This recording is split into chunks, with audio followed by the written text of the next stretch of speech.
Salut, c'est moi Andrzej, et voici la Triumph Tiger 12 cents. Étonnamment, personne ne me paie pour être ici, donc je me demande ce que je fais là. Mais j'ai pensé que la Triumph était intéressante. Sérieusement. Parce que, vous savez, quand vous regardez les essais, Triumph aspire depuis quelques années à devenir une marque premium, et on peut dire qu'elle l'est déjà, surtout si l'on regarde les motos, ce qu'ils appellent en anglais le range, c'est-à-dire, quel est le mot polonais pour range? L'offre, un mot très laid, l'offre de motos, comment elles sont fabriquées, et ainsi de suite, et ainsi de suite. Ce mouvement, c'est une chose, mais le résultat, c'en est une autre. Et tout à coup, il s'avère que la Triumph Tiger 900 est un best-seller dans la catégorie Adventure en 2021. Donc ça doit marcher.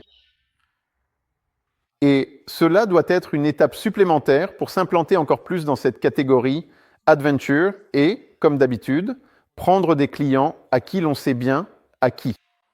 Parce que tout le monde vise le GS, après tout. Donc, la Triumph Tiger 1200, entièrement nouvelle, mais vraiment entièrement nouvelle, car cette moto a été conçue à partir d'une feuille blanche, ce qui se voit d'ailleurs visuellement, mais le style, par exemple, ne m'intéresse pas du tout. Ce qui m'intrigue le plus, c'est le moteur, car il est désormais conçu comme celui de la 900, du moins en ce qui concerne le concept. Donc nous avons un vilebrequin complètement différent, c'est-à-dire que le moteur, ce n'est plus comme avant, où nous avions 3 cylindres en ligne et il fonctionnait en réalité comme un moteur 4 cylindres en ligne, sauf que, comme il n'y avait que 3 cylindres, ils étaient un peu plus gros, ce qui lui donnait un bon couple à bas régime. Non, maintenant c'est encore mieux, car il s'agit d'un vilebrequin de type T-plane. C'est-à-dire que les manetons du vilebrequin sont disposés différemment et, pour simplifier, afin de visualiser cela, ça fonctionne un peu comme sur les Yamaha MT-09 sur les Tracer. C'est bien ça? Non, je vous mens, désolé. Sur la Yamaha R1. Le crossplane où l'on a, et c'est ce qui est caractéristique, un moteur 4 cylindres en ligne, mais qu'on entend fonctionner de manière totalement différente, car il sonne et se ressent un peu plus comme un V4. Donc maintenant, cette technologie se trouve ici, sur cette moto, et cela m'impressionne, car je me souviens qu'il y a très longtemps, j'ai discuté avec un ingénieur, d'ailleurs de chez Yamaha, et je lui ai demandé pourquoi les autres n'avaient pas une telle solution dans leur moteur, et il dit « It's very hard à technology, age ibrik many engines ». Je pense que les sous-titres ne sont pas nécessaires pour cela, donc cette technologie est très très difficile. Comme vous pouvez le voir sur la Triumph 900, cela a fonctionné, sur la 1200, cela devrait aussi fonctionner, car ce qui manquait à la 900 et à la 1200, en ce qui concerne la conduite tout-terrain, c'était cette première impulsion des gaz. Quand on sort d'un virage, on a besoin de la faire glisser un peu, de se sortir d'une situation. Et je pense que maintenant, nous allons l'obtenir, parce que la 900 l'a, donc nous aurons un plus grand coup de bas. Et ensuite, quand le moteur monte dans les tours, on retrouve le caractère du moteur en ligne, car c'est aussi ce qui fonctionne généralement sur l'autoroute.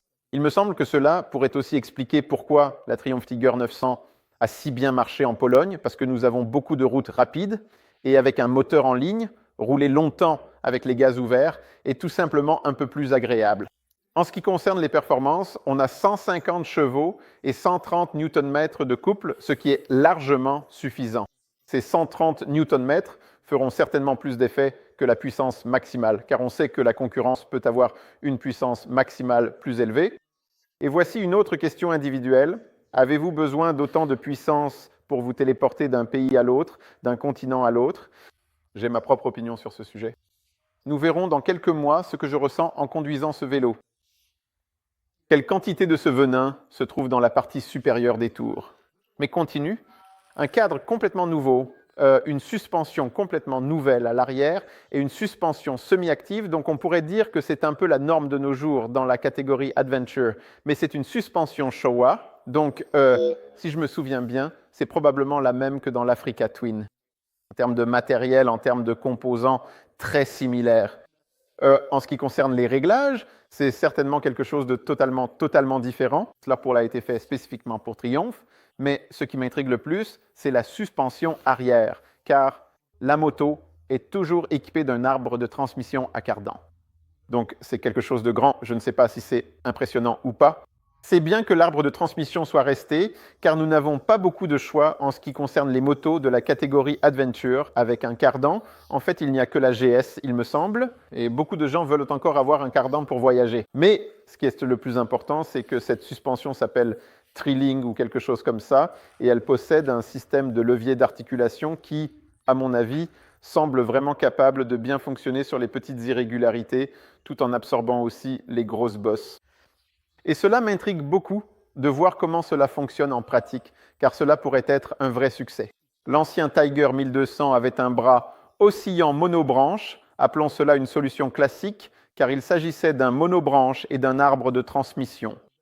Ici, cela paraît très complexe et il me semble que cela pourrait être particulièrement efficace, surtout pour la conduite en tout terrain, car c'est là qu'on a le plus besoin d'adhérence sur toutes ces petites irrégularités. Triumph Tiger se vantent d'une réduction, d'une baisse de poids, qu'ils ont spectaculairement allégé la moto. Oui, mais c'est juste qu'ils partaient, disons, de très haut, c'est-à-dire que l'ancien Tiger était une moto très lourde. Celui-ci n'est plus une moto très lourde. Ils ont perdu 25 kg, car cela dépend probablement aussi de la version dont je vais parler dans un instant, mais le plus important, c'est qu'ils se vantent d'être plus légers que la concurrence équipée d'un arbre de transmission, c'est-à-dire qu'ils sont tout simplement plus légers que la GSA Adventure. Cette moto, c'est la version Rally Explorer avec un réservoir de 30 litres équipé de tous ses gadgets. Tel qu'il est, il pèse 261 kg avec le réservoir plein ou disons à 90% de carburant, ce qui, à mon avis, est tout simplement un résultat normal pour cette catégorie, conforme aux standards, et c'est comme il se doit. Une fois que la moto commence à rouler, tout va parfaitement bien en ce qui concerne la maniabilité et ainsi de suite. Le modèle le plus léger est sans doute le GT avec 240 kg, également prêt à rouler en ordre de marche. Et par rapport à la version Rallye, la différence est que le GT a une roue avant de 19 pouces avec des jantes moulées. La version Rallye a une roue avant de 21 pouces, des jantes à rayon, et tout comme il existe une version GT, il y a la GT Pro qui dispose d'un peu plus d'équipement, ainsi que la GT Pro Explorer. L'Explorer a un grand réservoir de 30 litres, l'autre a un réservoir de 20 litres. C'est bien ça? 20 litres. Mais je suis doué pour retenir les chiffres.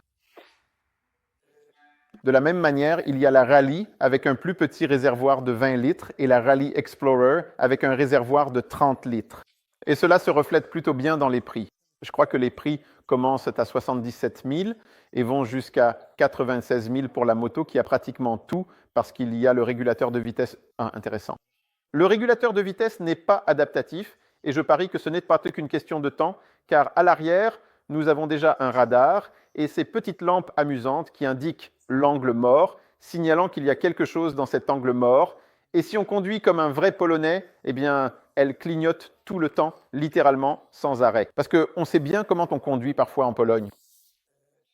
À l'avant, il n'y a pas encore ce radar, mais je mettrai ma main à couper que ce n'est qu'une question de temps. D'ailleurs, vu la façon dont les gens réagissent encore au régulateur de vitesse adaptatif, ce n'est probablement pas un inconvénient. C'est intéressant. La vitre se règle manuellement pour la gloire de la réduction du poids. La précédente était réglable électriquement. À mon avis, c'est plus rapide et plus pratique. Il suffit simplement de saisir et de régler comme on veut. C'est une astuce sympa, très très simple. Je me demande si sur cette barre transversale, on pourra par exemple aussi installer une navigation supplémentaire, mais il me semble qu'à l'heure actuelle, cela devient obsolète, puisqu'on peut déjà utiliser la navigation intégrée en connectant la moto à une application. Ce qui a attiré mon attention, c'est que les freins sont des Brembo Stylema, comme on peut le voir. Nickel, nickel, super, c'est cool. Et le maître cylindre est de chez Magura, pas Brembo. Très intéressant. Donc, grâce à cela, aurons-nous peut-être une différence dans le fonctionnement des freins entre différentes marques. Parce que d'habitude, maintenant que les Brembo Stylema sont installés partout avec un maître cylindre Brembo, tous les freins freinent en réalité de la même façon.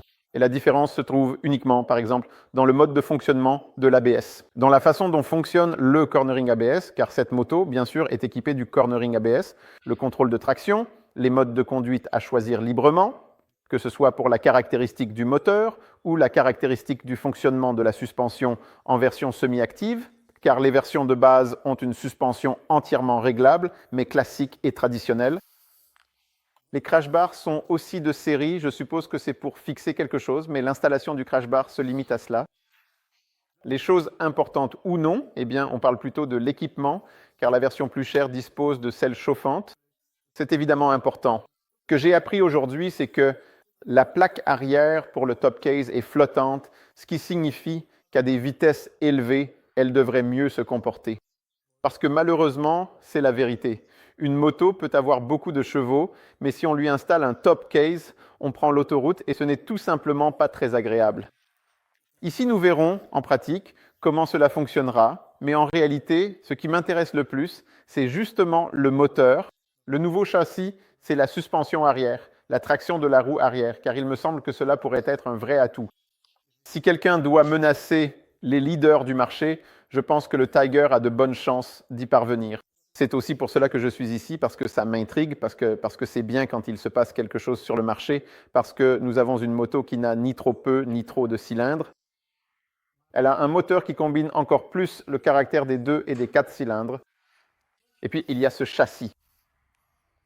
Et une marque qui veut être premium et qui l'est, car la finition des Triumph, je dis toujours que tu regardes ça et tu vois qu'ils doivent faire des efforts. Et ils en font. Justement, c'est très important. J'ai remarqué qu'ici, il n'y a plus de radiateur. Cela montre aussi que la conception est complètement différente. Les radiateurs ont été déplacés sur les côtés. Il me semble que c'est pour plusieurs raisons, mais la plus importante, c'est de maintenir le confort thermique, car c'est un aspect extrêmement important sur les motos adventure de nos jours, avec toutes ces normes d'émissions, parce que ces moteurs chauffent beaucoup. Ici, l'avantage, c'est que tous les cylindres sont devant nous. C'est déjà un atout. Nous n'avons rien ici qui accumule la chaleur, mais les radiateurs placés sur les côtés ont aussi des prises d'air orientées de façon à ce que l'air soit dirigé vers l'extérieur et ne vienne pas chauffer. Vous savez quoi? En fait, tout simplement.